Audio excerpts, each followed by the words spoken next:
আমি পাখি। আমি একটা দোতলার ঘরে থাকি। আমার একটা জানালা আছে, আরেকটা বারান্দা আছে। সেই জানালা দিয়ে আমি আকাশ দেখি, আর বারান্দা দিয়ে মানুষের ভিড়গুলো।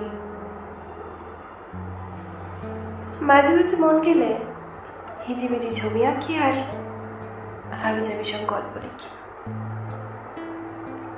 আসলে আমার স্কুলের খাতায় যে নামটা তোলা হয়েছিল সেটা একটা পাখির নাম ছিল। ছোটবেলা থেকেই এমন একটা চেহারা আমার, লোকজন দেখলে বলে, কিরে আর কত, এবার কি হাওয়ায় উঠবি নাকি? তো যথারীতি সবাই ভালোবেসে পাখি বলে ডাকে। আমারও বেশ ভালোই লাগে। পাখি মানে একটা ভীষণ বড় ছাড়পত্র। এই অকারণে কিচকিচ করা, তিরিং বিরিং লাফানো আর মানুষের ভিড় থেকে অনেক দূরে উঠতে পারা।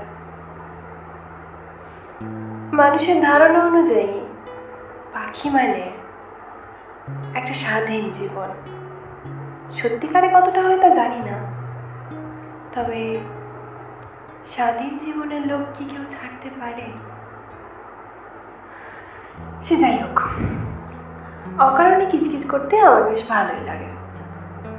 আমি হাবিজাবি গল্প লিখি, সে সমস্ত গল্প মাঝে মাঝে কিচকিচ করব। যদি তোমার মন চায় তো একটু কান পেতো আর আমার সঙ্গে থেকো।